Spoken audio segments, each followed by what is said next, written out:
On this episode of the Stinking Albatross Podcast, the Liberals, this should definitely be a wake-up call for the Liberals because your obsession is now overshadowing women who are actually suffering. That's not law. That's not legislation. It's not statute. I don't even think it's policy. The only reason why inductions would happen and they would be qualified as abortion is if they inject the fetal heart with some type of toxin that stops the fetal heartbeat. And then they induced the woman to give birth. Like, to me, very randomly, you very openly attack and mock Christianity to the point that you actually have to issue an apology for it.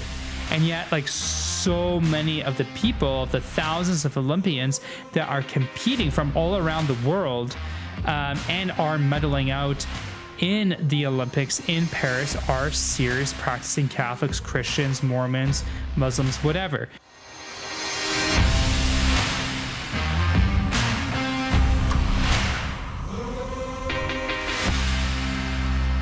Today's episode is brought to you by LaRosse Media Incorporated. They make professional videos to fit any budget, so next time you need a commercial, promo, or corporate video, think LaRosse. Check them out at larossemedia.com. Hello and welcome to the Stinking Albatross Podcast. My name is Alissa Galope, and I'm here once again with my partner in crime, Scott Hayward. How's it going, Scott? You know what? It took us, 25 minutes to get this podcast up and running, and we have no guest today. So far, so good, and hopefully it remains that way. Yeah. How are things with you guys out in Calgary?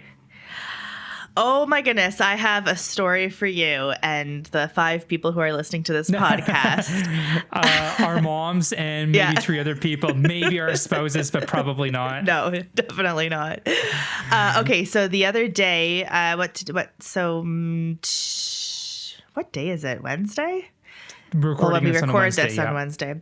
On Monday night, I went and saw the movie Twisters, and I went with one of my friends, and I'm sitting in the movie theater and we all get an alert on our phones. Like the entire theater lights up with this alert on our phones. And it says severe thunderstorm, hail, like take cover, warning, blah, blah, blah, go in your basement kind of thing. And so we all get this. And then 5 minutes later on the movie screen on Twisters, the exact same thing happens. Like everybody is at a rodeo and they all get this alert on their phone saying severe weather happening. I thought you meant like the Calgary weather alert just appeared on the screen. Oh, No. The Calgary weather alert appeared on all our phones, like our individual phones. So the entire theater lit up and all the phones went off. And then like 5 minutes later, the exact same thing happened in the movie as part of the plot of the movie. Like a twister was coming and they were all at a rodeo. And it was just the most bizarre thing. So I watched the movie, leave. It's just torrential downpour. Just like, I feel like Jumanji, like I walked out of the movie into the movie. And it took me I was, 20 minutes away from home on a normal drive. It took me 55 minutes. The roads were like flooded. People were pulled over to the side of the road. When I got home, it wasn't golf ball size. It was like, I don't know. Like a quarter or something like that? Yeah, something. Like a little, about a quarter, but tons of hail like stacked by my driveway, on my lawn. I went inside. The kids and my husband were in the basement.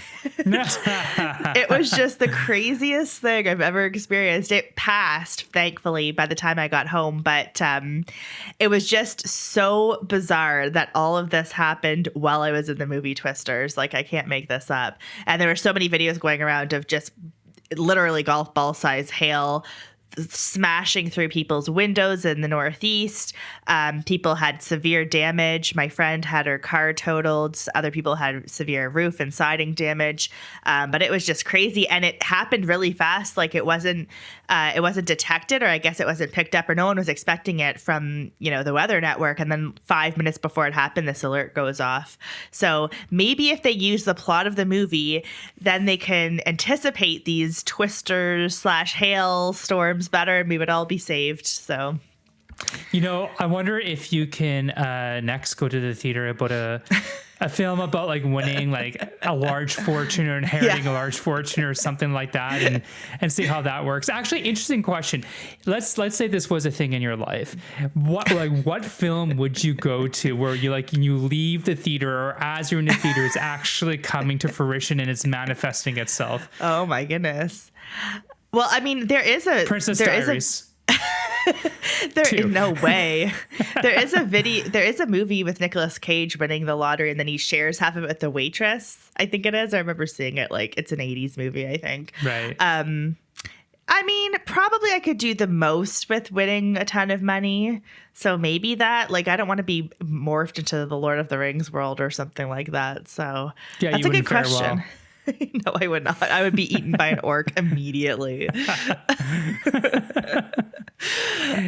Hey, orcs need to eat too. They're creatures too, yes. How's it going with you? You know what? Like, it's kind of similar, although not at that extreme. Western Canada is so interesting in the summer because my wife is now experiencing the heat out here. She's from Ontario. This is the first summer that she's been in Manitoba full time. And pretty much every single day in July, it was like 40 plus on the humidex, and then it would storm at night. Oh, I loved it. But she said like the nice difference between Manitoba and Ontario is that unlike Ontario in the evenings in Manitoba, predominantly in the summer, even though it's hotter during the day in Brandon than, let's say, Toronto, in the evenings it's cooler. There's a bit of a reprieve, right? Yeah. Whereas you don't really have that in Ontario. I remember living in Ottawa where it was like 28 degrees on the humidex at the lowest during those really, really hot days, and really, really humid.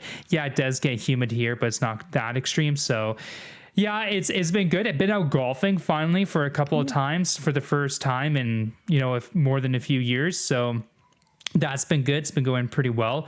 I was out the other day and I shot a 94. Lost 7 balls on the front 9, but only lost 1 ball on the back 9. So, and interestingly enough, so my wife and I and our kids, we went up to Canada's National Ukrainian Fest, which is in Dauphin, Manitoba every year. Next year is the 60th one. I've never been before. And to get to Dauphin from Brandon, you have to go through Riding Mountain National Park, which is the second oldest national park in Canada. And there's been a increase in wildlife this year. So, for example, there's a portion of the highway through the park where normally it's a speed limit of 80 and it's down to 60 right now because there's an increase in wolf pups being born in the ditches and moose calves and bear cubs. So all she wanted to see was all this wildlife. And we go there twice, up and then back. The only thing that we saw were wild turkeys, which whatever, is wild turkeys everywhere. And then the day later, I'm out with my buddy Moose, and on the 5th tee, which was a par 3, he tees off first because he had won the hole beforehand. And he says, Did you just see like this massive tree just fall behind the green? And I'm like, oh, I don't know. There was a windstorm here through a couple weeks ago. So maybe it's just a dead tree that fell. And then all of a sudden you see all this bush moving behind the green, and this big, like for a black bear, really big black bear just mosey on out. She was kind of doing her thing. So we tee off. We actually have pretty good tee shots. So we hit the green and then we go up with our cart, and she was kind of still sitting there, and we got out and we putt and whatever. She moves on to the next tee box. So anyway, yeah, it's been all kinds of adventures here this summer. So no complaints from me. Love the heat. We have lots of minus 40 here during January, February. So I'm definitely down with 40 plus on the humidex in July and August. Well, maybe she just wanted some moose meat. I'm hilarious. And I just wanted to also say, with regards to the Twisters movie, have you seen the original Twister? Oh, years ago, yeah.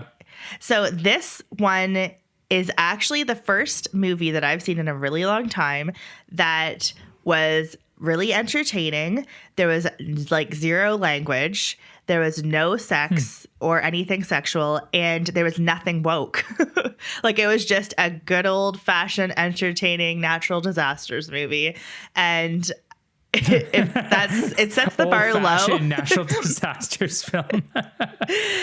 It sets the bar sort of low because movies suck so bad, but I really recommend, if you want to take your teenagers or your whatever older kids to a movie and not be completely offended the entire way through, this is the one to go to. So definitely recommend, because even the original Twister had like lots of, F-bombs and whatever. Yep. I remember. So this one had nothing. It was pretty good. That's So 2 thumbs up from Alissa. 2 thumbs up and maybe a big toe. So That's gross. Just put that away.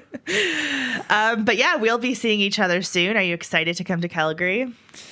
Yep, we are in the middle of doing laundry. We've done a few road trips already of the kids this year. Like, for example, just talked about going up to Dauphin, and they're short trips, kind of 2, maybe 3, 4 hours, somewhere in there, and it's gone really, really terribly. So the 10 to 12 hour drive to Calgary is going to be interesting.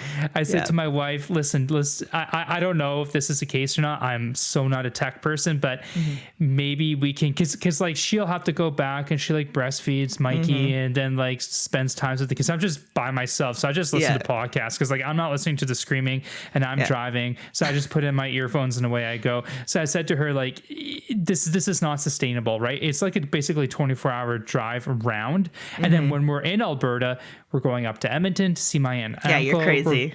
Yeah, going with you guys out to Banff and back. So I said to her, I don't know if it's possible or not, but like, can I have a set of earphones and you can have a set of earphones and we can both listen to the same thing at the same time from the same device? I don't know if that's a thing or not. And just let the kids scream in the back. I said, eventually they'll either just stop or like they'll lose their voice and they won't be able to scream. So that's kind of my plan for how I'm approaching. Listen, they got to be trained. Can they watch? Do you have something that they can watch stuff on, or they get car sickness real easy? And so they just literally have to sit there for 10 to 12 hours. We got all kinds of coloring games, and we got stickers. We got big bins for them in the back of toys and stickers and coloring and snacks and all kinds of crap. And no, they just want to scream. So as far as I'm concerned, scream away. I can't hear you. Oh, this is so brutal. And you're gonna, that stresses me out so much. Yeah, you just gotta roll the punches. I have about 3, 4, maybe 5 stops planned for about 10, 15, 20 minutes. So they can stretch their legs and stuff like that because they're gonna need breaks because they're really, really, really bad travelers. I don't think you're ever going to be driving here again if I can foresee the future. So, well, if we can get that big, we call them Hudrite vans out here. If we can get that big, like 15-seat van, then we can put them in the back, and they're way in the back. We can't hear them. And as you get older and you graduate, you can come closer to the front, the quieter you are. Oh my goodness. I don't even know what to say to that, but good luck to you. We'll see you when you get here. Parenting tips 101. All right, well, let's get into it. We have a couple topics for this week, and the first is a video that we posted on our social media last week, and it actually happened a week ago today. And there was a rare summer hearing for the Status of Women Committee in the House of Commons because a 17-year-old girl was killed by through domestic abuse by her partner in London, Ontario. And so they called an emergency meeting. They flew to Ottawa and had this committee meeting, and they had some domestic abuse survivors speak because the big issue is that the person who killed the 17-year-old had been previously arrested and was out on bail. And so they wanted to highlight the, what's wrong with the bail system and the court system in general. And so they were talking to this one of the domestic abuse survivors. Her name was Kate Alexander. And when they opened up the floor for questions after her testimony, a Liberal MP basically said, she cared about survivors, yada, yada, yada. But then she switched it completely over to the issue of abortion because the Liberals are absolutely obsessed with abortion. And she wanted to put forward some obscure motion from 2 years ago about how everyone has a right to abortion by the Charter, which is completely wrong. And no matter if you're a trans person or a cis or whatever, you can get access an abortion. You know the gist of it, right? So the domestic abuse survivor, Kate Alexander, who had just finished telling her testimony, which included photos, like bloodied photos from her experiences. Her family was there. Her mother was there. She and the other witness got up and left, and the mother started, berating the Liberal MP, Anita Vandenbeld, for interrupting this testimony and basically turning it to an issue that they weren't even talking about in the first place. And when they were interviewed after, Kate and her mother said it was basically like being abused all over again, which is really harsh words from someone who experienced something so tragic. And the Liberals, this should definitely be a wake-up call for the Liberals, because your obsession is now overshadowing women who are actually suffering. So it's absolutely, I'm glad that it was getting some negative media attention, but not enough, because it is the summer and news stories tend to die pretty quickly. But it's not going to die in our books, and we're definitely going to remember it. And I hope that people remember it during the upcoming election. Yeah, no, it's really interesting because I don't think the Liberals or the NDP, but particularly the Liberals, were prepared for this witness. I don't know exactly if the committee was recalled so quickly. Usually what happens for these committees is that the different parties will submit witness lists, right? People they'd like to bring to the committee when they're discussing a specific topic or a specific bill. And we have some guests here. I'm so sorry. You bring in your own witnesses right now. I feel like it was that BBC. Yeah, where's Aaron to grab the children by He's their just sitting ankles? there. He has the baby, but he's just sitting there. I'm like, can you maybe tell them no? Anyway. You can start again. It's all good. Yeah, anyways, as I was saying, usually with the way the committees work is that the different parties who are represented on the committee will bring witness lists when committees are discussing legislation or policies, or in this case, an event that happened that relates to the policy, which of course I can hear Pierre Poilievre's voice going, jail not bail, jail not bail. He's not wrong on the issue. I just hate how he says it and always repeats it. But anyway, it seems like the Liberals were not at all prepared. So I was doing a little bit of research on the two witnesses, I believe, that were brought forward by the Conservatives, Kate Alexander and Megan Walker. So Kate Alexander currently lives in Los Angeles, and the abuse that she unfortunately experienced was from a few years ago. It looks like from her Instagram and stuff like that she's a professional model. Very beautiful young woman. Her organization, Eve, which is End Violence Everywhere. End Violence Everywhere. I went on their website and on their socials, and there's not a whole lot there. So I don't know if it's like super new or what the case is. So it'd be interesting to see kind of what is that organization about? How did it come to be? Kind of who's part of it and things like this. But Megan Walker, is a longtime advocate for women's rights when it comes to abuse from the London, Ontario area. Actually, I looked up, and she's either currently or was in the recent past the vice chair of the police board in Ontario. Many provinces in Canada have boards that oversee police departments that are usually appointed, sometimes even elected, and she's on that board. And she's an abolitionist when it comes to human trafficking issues, prostitution, and things of this nature. So I wouldn't be surprised if someone like Arnold Viersen and his office, because him and his staff have done a ton of amazing work when it comes to human trafficking and sexual abuse through human trafficking for years now. I wouldn't be surprised if him and his office were partly, if not entirely, responsible for getting her to be a witness. Unfortunately, we didn't get to hear from the committee, but from a political perspective, to not get overly political about it, it is a little bit fascinating to me that the Liberals were so caught off guard on these two witnesses. I mean, it took me all of, I don't know, maybe 30 minutes to research these two women and get a bit of a background on it. You can see who they're friends with on Facebook. So Of course, they could be friends with lots of big L liberals, but both of them are friends with big C conservatives, of which, of course, I'm friends with on Facebook as well. So, it doesn't take a ton of research. And of course, the conservatives are going to bring forward, people and witnesses are somewhat, friendly to the agenda that they want to present at the committees. I mean, that's fine. That's politics. There's nothing wrong with that. And frankly, what they want to talk about, which is, how horrific the bail system is in Canada and how it's hurting women and probably young children as well, it's a very valid and I would argue nonpartisan thing to bring up. But it is fascinating to me, like how off guard the Liberals were, that they just go back to the abortion issue.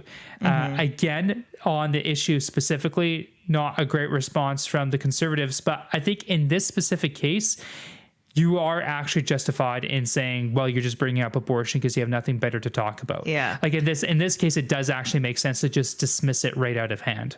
Yeah.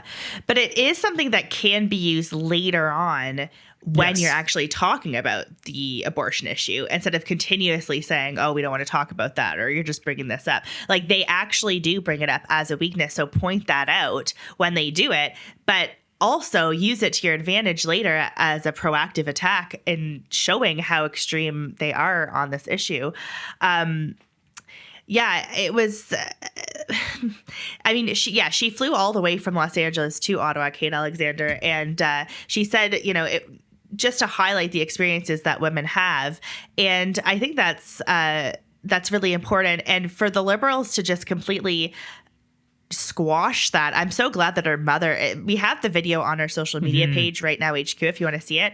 But the mom is really going at the Liberals. And when Michelle Ferrari, or Ferrari, how do you say it? Ferrari, when Michelle Ferrari, she's a conservative MP, when she apologized to the mother said it's not good enough. And Michelle said, I agree. Like, there was nothing really that could be done. I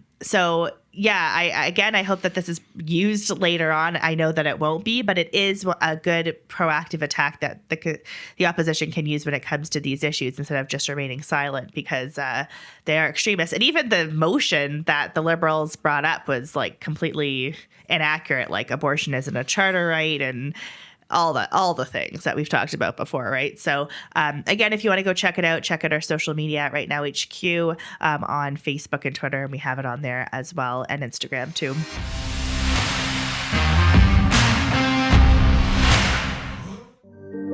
Nature communicates with us in a universal language. The sunrise starts a new day.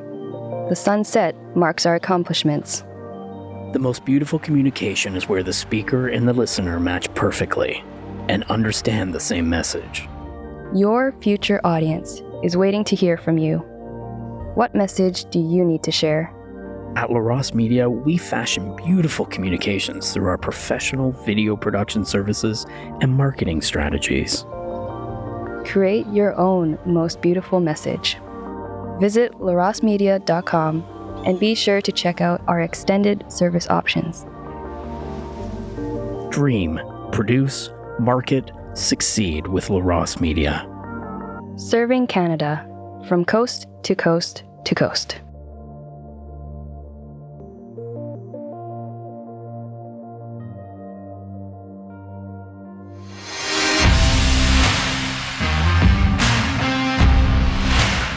Our second story comes from Alberta, and basically a pro-life organization here called Pro-Life Alberta sent out an e-blast. And again, you can tell that it's a slow news cycle because the CTV just picked it up out of nowhere. Like, no, very rarely does an e-blast get picked up. But basically, Pro-Life Alberta said that there were late-term abortions that were happening in Alberta, and that babies were being born alive and left to die. And so CTV picked it up, said that we were adopting, American-style politics. And the thing that really bothers me, though, about this CTV reporting was how inaccurate it was. Like, there were so many insane things that they said that weren't even remotely true. And they didn't say, oh, this came from this organization or this site or whatever.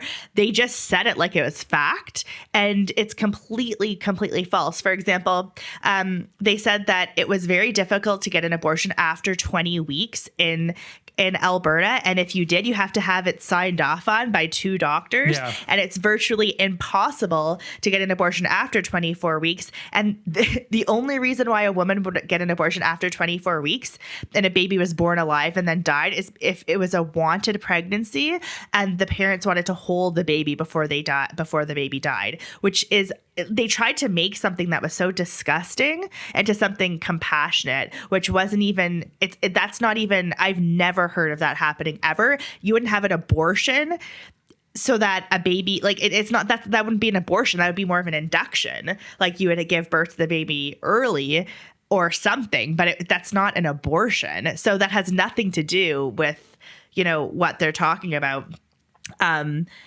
Because the only reason why inductions would happen and they would be qualified as abortion is if they inject the fetal heart with some type of toxin that stops the fetal heartbeat. And then they induced the woman to give birth. And that's how these late-term abortions happen actually in hospitals. But they never induce a woman early so that the baby can be born alive so they can hold the baby. And then that's not an abortion. I don't think that would be qualified as an abortion.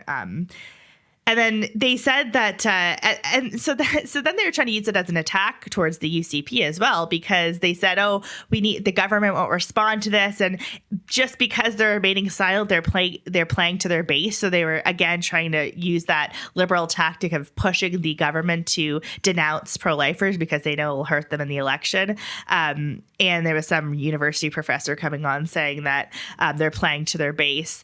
And then right after that, they say that AHS doesn't even record abortions by gestational age, and they deferred it to the health minister, which is Adriana LaGrange here in Alberta, and then she didn't respond. So again, they were like trying to twist and turn all these bizarre facts into an attack on the UCP at the end of the day. Well, okay, a few different things. So number one, I believe you can't even find that policy in there. And if it would be, it'd be a guideline at best, which says, which apparently says that you need 2 physicians to sign off for the procurement of an abortion after 20 weeks gestation. That's not law. That's not legislation. It's not statute. I don't even think it's policy. So there's that. Number two, the second thing is that they said that the vast majority of women who request an abortion after 23 weeks gestation want it for fetal abnormalities or it's a threat to the life of the mother. First off, where are the facts on that? How many occur? What are the reasonings? Which is the gestational age? Which is the age of the mother? And secondly, and if you can't prove it, then it's not actually true because you're just making it up. So would be great if the province of Alberta and all provinces and territories in Canada actually keep these stats on abortions in Canada, which they don't. Abortion statistics are getting worse in this country, not better. And then finally, I do find it interesting that the provincial crown, that the provincial UCP government is not responding to this story. So there's a few different factors that come into play, and we see it happening in the United States where, now that Roe v. Wade's been overturned by the Dobbs decision, the criminality of abortion is pushed to the states, sure, but that there's a role for federal governments to play, for state governments to play, and for a lot of local governments to play in the United States. The same is true in Canada when it comes to abortion and the federal and provincial crowns. Both levels of the government have a role to play in reducing the abortion rates in Canada. So when it comes to left to die, infanticide, live birth abortions, whatever you want to call it, there's a role for the federal government to play, which is that should definitely be within the criminal code and definitely outlawed. But there's also a role for the provincial government to play in what are going to be the provincial statutes and policies and regulations in force put in place either by order in council or ministerial directives from the health minister on what to do with children who are born alive from botched abortions. And it was interesting because at the end of the CTV clip there, the one reporter says, well, if a child is born alive and left to die, that would be homicide. And that's absolutely true. And are these homicides occurring? And the fact that the provincial government is being silent on it, I don't think speaks to the UCP base at all. I think if anything, it does the opposite. I don't think it satisfies either side of the abortion debate. And it is interesting that some, I would argue not most, but some of those who are pro-abortion veer into what would then at that point be pro-infanticide, right? Because if you have a child that's born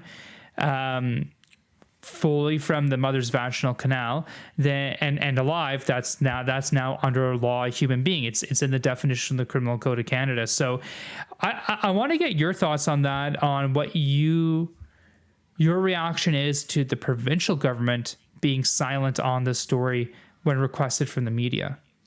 I mean, it's nothing new. I think a lot of provinces take their hints from the federal government, and unless you're Blaine Higgs, you're basically going to be quiet on a lot of these issues. The sad part about it is that the health minister was the president of her pro-life organization for a really long time. She herself has 9 kids and is a pro-life individual, so it would be difficult, I'm sure, for her to be a health minister and be in that position and not be able to respond to some of these claims. But vice versa, I think that you're right in that she probably doesn't want to respond because there is truth to the fact that these things are happening under the provincial government's watch and there's nothing being done about it. So yeah, and the thing is that we know that this happens. There's a blogger named Patricia Maloney who's been doing extensive research, has filed for repeated freedom of information, documents that show certain abortion statistics, but like you said, they're so bad, and Quebec isn't even forced to document their abortions. But according to the Canadian Institute for Health Information, there were 131 live late-term abortions in 2022-2023, down from 149 in 2021-2022. 7 of these children were born alive after an abortion at 21 plus weeks, and 9 of them were born at 25 to 28 gestation when they died, and so forth. So you can check out that information on her blog, Run with Life, and the actual documents from CIHI. And also in 2013, there were multiple MPs in the House of Commons who actually did call on the RCMP to investigate these live birth abortions as homicides, because that's exactly what they are. And probably the most kind of poignant thing that I can find or really exemplify on this issue was an article in the Vancouver Sun that was later reported on by Jonathan Van Maren, who was on our podcast last episode, and it documents the potential court case and story of Jimena Renaerts, who was born alive at the Vancouver General Hospital. And I just want to read an excerpt from his blog and the Vancouver Sun about what exactly happened to her. So in 1985, she was born in the Vancouver General Hospital. Her birth mother had already tried to abort her at an abortion clinic and went to the hospital due to complications. They delivered her into a bedpan, which was carried away by a senior nurse. And according to court documents, she was placed in a room where, quote, dead fetuses were stored. She was moving, gasping, and crying weakly, but it was assumed that she wouldn't last long. A year later, a nurse named Catherine LaRouche told the Vancouver Sun that she was told by staff not to do anything and to leave Jimena alone, and it will die. When she checked back in half an hour later and Jimena was still alive, she decided that the best thing to do would be to call the nursing supervisor, which she did, who arrived an hour after Jimena had been born and was still crying in pain. The supervisor called a code blue and called the infant transport team. The loss of heat had caused permanent brain damage, but her life was saved. The story was big news when her adoptive family actually sued the Vancouver General Hospital for $10 million a decade later. And when the hospital was faced with the possibility of trial, they backed down and settled. Because of this, Catherine, that nurse, and at least 5 other nurses quit. And Catherine said that she saw at least 3 other infants die after being delivered alive. And they were just told again to turn away and not to do anything. So this is in 1985. If you think that this is no longer happening, you're delusional. This is absolutely happening, and probably at a greater rate. Yeah, exactly. So these are definite stories. There's absolutely no fact and nowhere saying that late-term abortions happen due to fetal abnormalities or because a woman's life is in danger. That is a made-up talking point by abortion organizations. It is founded in absolutely no truth whatsoever. A woman, especially in Calgary, they say right on their website, and right if you call them, that they go do abortions up to 24 weeks, can go into the abortion clinic, and if she is undecided about her abortion after 24 weeks, they send you to the hospital, like I said, to get induced. But before they get induced, they give a shot to the baby in the baby's heartbeat to stop the heartbeat from happening, and then they go to the hospital to deliver this dead baby. And the delivery is similar to giving birth, so it's fairly traumatic. But it is done, no questions asked. There's no need for a letter from any doctor. Your life doesn't have to be in danger. There doesn't even have to be any health issues to the mother or the baby. They will absolutely do this, no questions asked, and they will do it in basically every province, including Alberta, across Canada. So we know this from testimonies from women, from working with post-abortive women. And we know this is factual because it says it in the actual statistics. Anything else is just something being made up to try and make abortion, especially late-term abortion, seem palatable to the general public when it's completely a facade. And you know what? It's interesting because you were mentioning that move by various members of parliament in 2013 to get the RCMP to investigate these statistics that were coming up through the Canadian Institute for Health Information for Statistics Canada as these live birth abortions, basically these infanticides. Because of that, it is now official Conservative Party of Canada policy that a future Conservative government will introduce legislation to amend the criminal code to make this as a definition of homicide, and to make sure that people who are going to do this and just leave these babies to die are properly charged, convicted, and probably incarcerated because of this. And I think I don't know if you know this off the top of your head, Alissa, but because that's in the Conservative Party of Canada official policy document, do you know if that is in the UCP policy document, or if there's a movement to make that part of the UCP policy document? And if not, do you think that this would be something that could instigate that, for example, like our friends at the Wilberforce Project, do you think they would be interested in kind of pushing this at the next, or not, maybe not this coming AGM this autumn, because it's only a few months away, but at the next one? Yeah, potentially. I don't think that there's any policy, or I've never heard of any policy, but it's definitely something to think about for sure, to encourage, Wilberforce to do. It's a fairly tame thing, so I don't think that it would be necessarily that controversial. I think it would only be controversial to those who actually have to follow it and actually up their, their documentation. Yeah, and actually implement it, right? Yeah. And see people who are doing this to actually be, of course, they can't be charged and convicted because the provincial crown does not have authority under the Constitution of the British North America Act to enact criminal legislation. But, people losing their licenses, which are typically provincially regulated, being fired from their jobs, and not having access to, what's the word I'm looking for? Severance and things of this nature. I think, I doubt that needs legislation like that. I don't even know if that could be, if you need an ordering council to do that. It could just be a directive of the Minister of the Crown, right? A ministerial directive just enacting these policies. But I think that's just definitely something that should be looked at provincially, so that as far as you can take it for a province, to ensure that, or to help ensure that this doesn't happen nearly as often, if at all, in the province of Alberta, or any other province for that matter.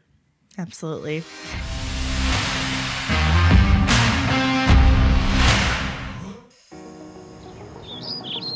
We live in a world that grows through communication.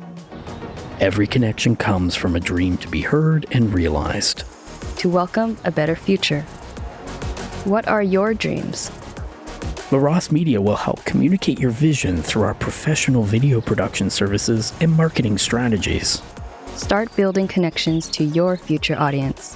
Visit larosmedia.com and be sure to check out our extended service options. Dream, produce, market, succeed with LaRosse Media. serving Canada from coast to coast to coast.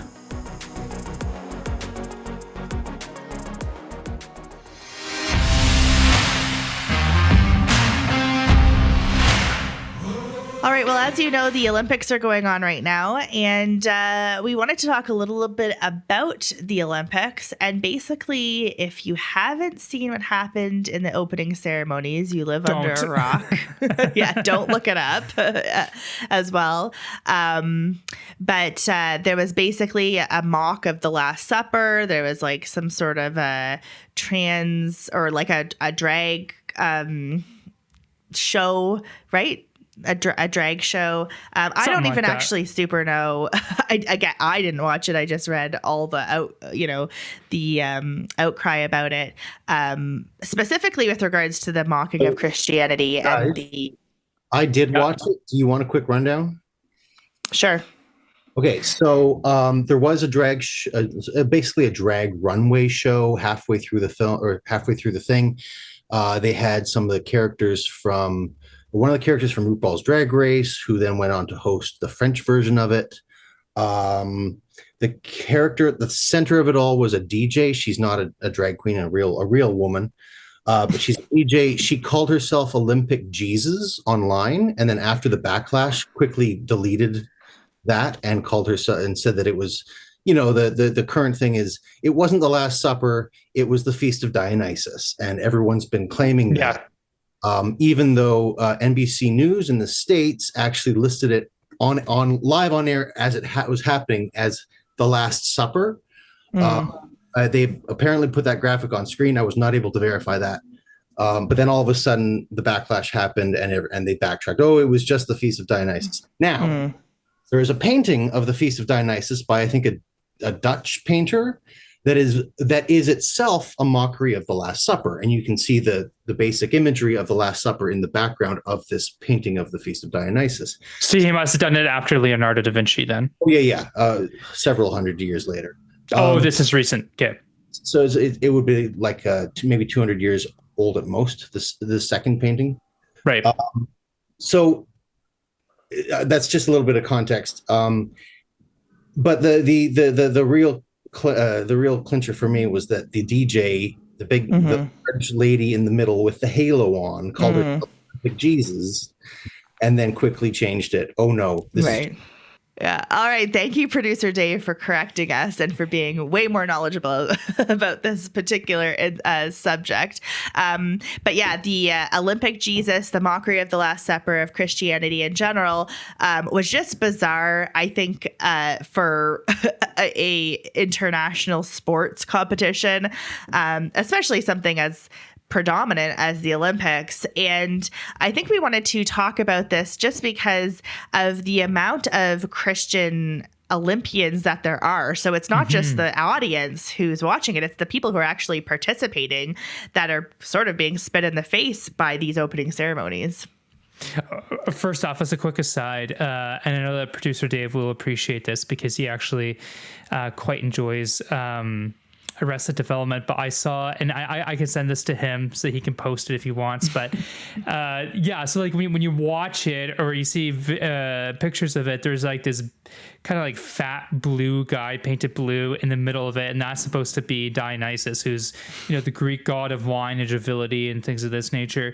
And there's this meme where he's replaced by the character Tobias when he was part of the Blue Man Group from Arrested Development. So that's a really, really niche thing. But if you've actually watched the show, you'd really appreciate the mockery of the Last Supper. It's interesting to me because like the painting of the Last Supper that they're trying to represent quite clearly is painted by Leonardo da Vinci, who's Italian, right? Or like of Italian extract before Italy was unified.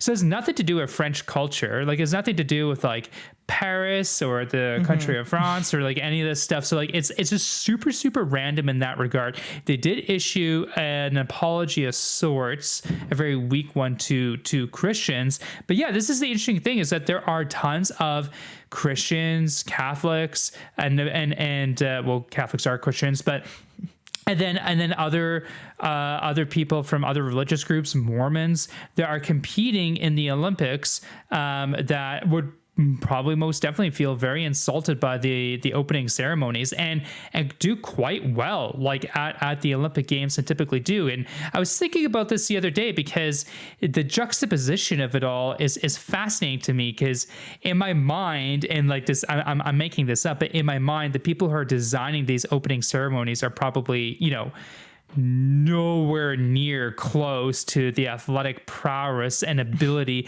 of these Olympians. And then the people who actually are competing are a lot of them who are, medaling and winning and doing very well, world records, Olympic records, things like this, are very serious, Christians, Catholics, whatever. And it makes sense, because if you're very dedicated to your faith and you're disciplined and you're trying to live an ascetic life and you're trying to gain the virtues and all this other stuff, that discipline of the spirit, of the soul, is going to translate naturally into the discipline of your mind and your body as well. And so it makes sense that serious Christians, serious Catholics, serious Mormons, serious, Muslims or whatever, are going to be competing at a very high level and winning at the Olympics. There's just a couple stories, Alissa, that I want to share about the Christians competing at the Olympics and the successes they've had. So this article is a few days old. It is from Christianity Today, which I believe is an American publication.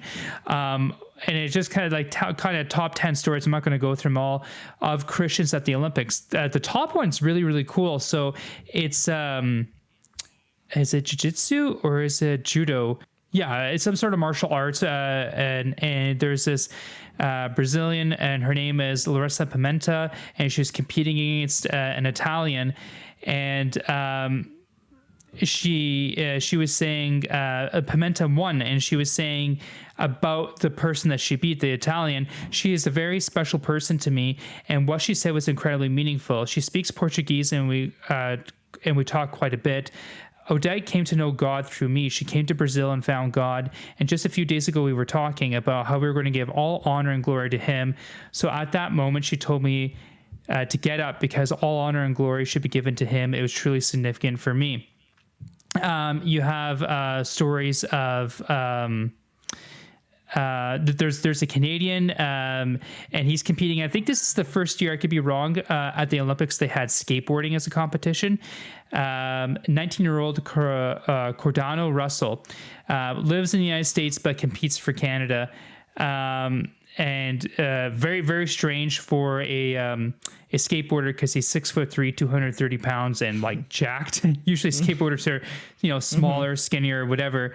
And he just says, Jesus is king, and he expressed his thanks to the Heavenly Father on Instagram and vowed to keep training for the 2028 Olympics in LA. There was one other story I want to share about Catholic Olympians on Team USA. Well, I'll tell you, of course, like Simone Biles is the most obvious one. That's the one I was going to share for at the end.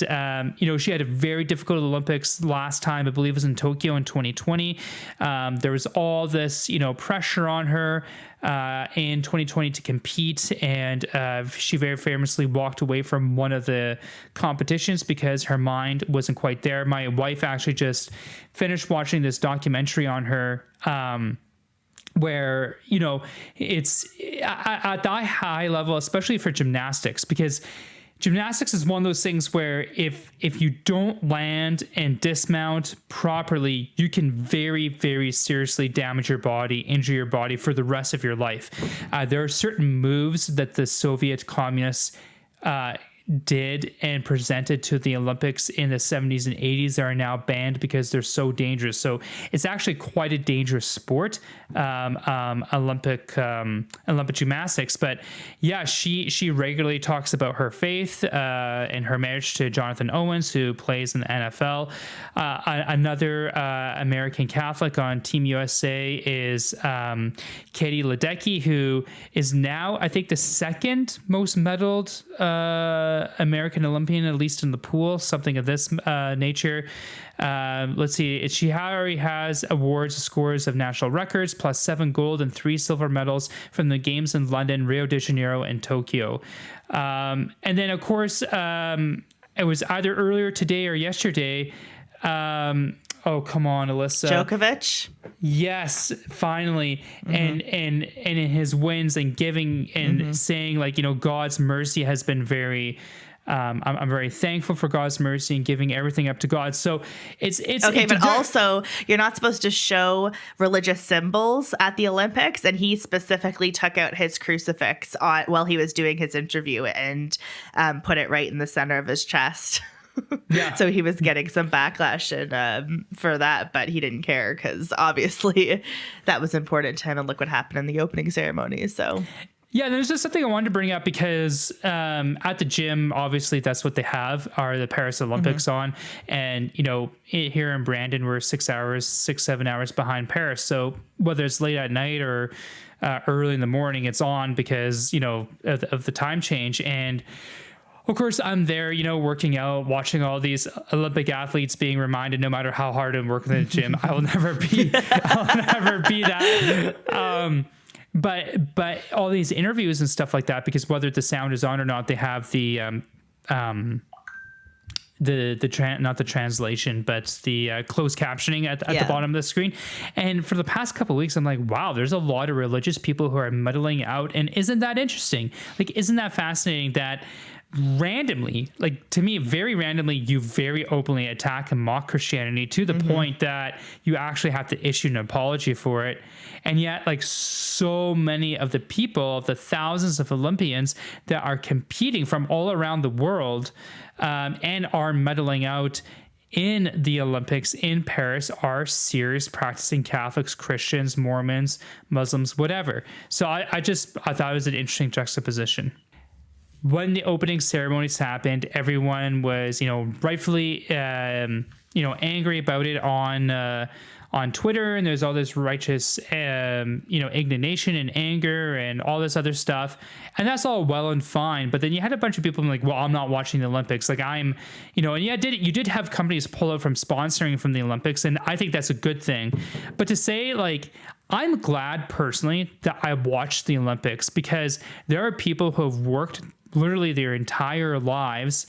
You look at Simone Biles, like the last 4 years to come back and to compete very, very well and win, who are serious practicing Catholics, serious practicing Christians, whatever religion they belong to. And they deserve to be, you know, observed and viewed in their competitions and celebrated when they win or celebrated when they compete well.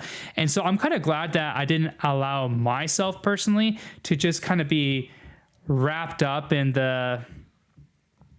I'm not going to call it fake anger, but like the unnecessary anger, and not actually thinking about it and be like, well, I can be angry and not support that part of the Olympics and say so publicly, while at the same time appreciating all these people who are serious religious people that are competing well and winning. And I'm really glad that I didn't get to miss out on that.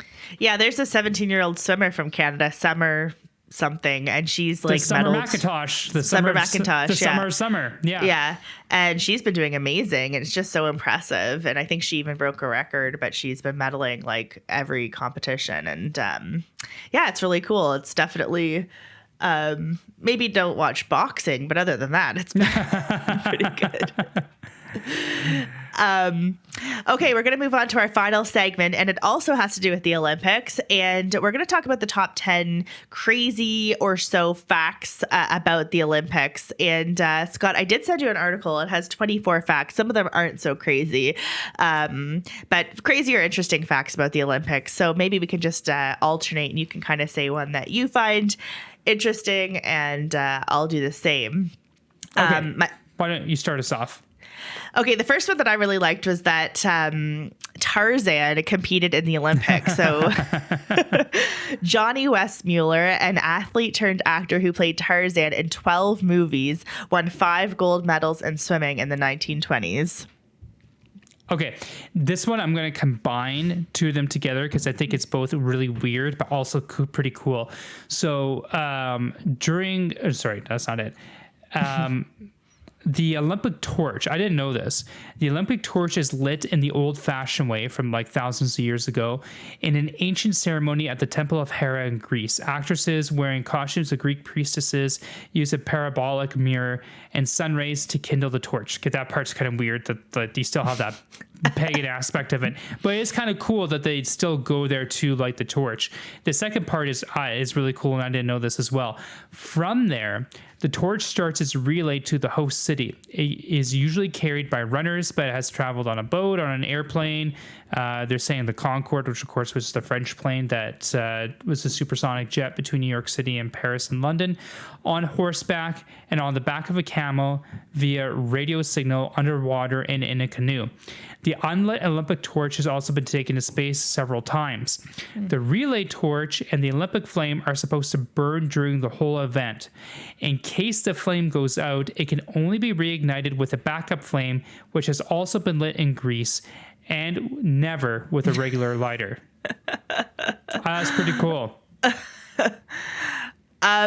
During the 1936 Berlin Games, 2 Japanese pole vaulters tied for second place, and instead of competing again, they cut the silver and bronze medals in half and fused the 2 different halves together so that each of them had a half silver and a half bronze medal.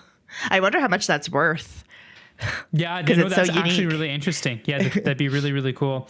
The following sports are apparently, sadly, not part of the Olympics anymore. Solo synchronized swimming, which I'm actually kind of surprised about, tug of war, rope climbing, hot air ballooning, that's a tragedy, dueling pistol, tandem bicycle, swimming obstacle race, that would be kind of neat with it, whatever that is, and plunge for distance, which I have no idea what that is. That sounds like it would have a really high mortality rate. Luckily, live pigeon shooting was a one-shot and only part of the 1900 Olympics in Paris. They could probably bring that one back. I'm not a big pigeon fan. I was like waiting for you to go on. Yeah, what was the competition that they had this year in the open water, like an open water swim, and they all got E. coli. And they spent in the river Seine. Yeah, they spent like billions of dollars to clean up the water, but they still, when they swam under the bridge, they were floating. They were unmentionables floating around, and they got sick. Okay, so in ancient Greece, the games lasted for 5 or 6 months, the Olympic Games.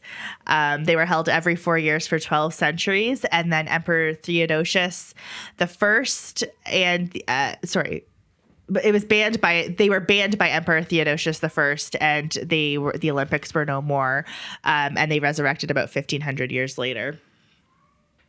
Okay, I was going to go with a different one, but I want to play off of that one. In ancient Greece, athletes didn't have to worry about sponsorships or protection or fashion because they all competed naked.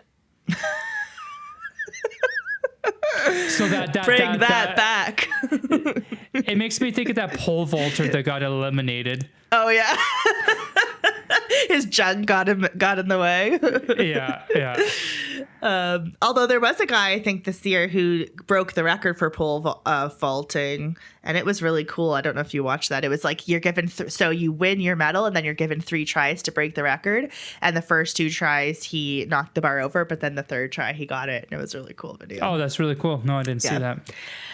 Only 4 athletes have won medals in both the Winter and the Summer Olympics. Only one of them, Krista Ludinger-Rothberger, won medals in the same year. That's talent. I don't know what for, though, that should say. But. Yeah.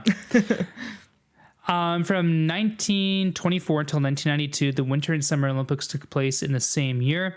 Now they're on separate cycles and alternate every 2 years. So 2 years from now will be the Winter Olympics. I forget what they're going to be. And then in 2028 will be the Summer Olympics in Los Angeles. During the 2012 London Games, the Olympic Village required 165,000 towels for a bit more than 2 weeks of activity. That, for some reason, that just doesn't seem like a lot. It seems like a lot, but it doesn't seem like, yeah. Yeah. I feel like London cheaped out on the towels. Yeah, this one was really weird to me, and it makes it sound like it's fascinating to me, and I kind of would like to see it, but at the same time, like I'm kind of happy it's not the Olympics anymore.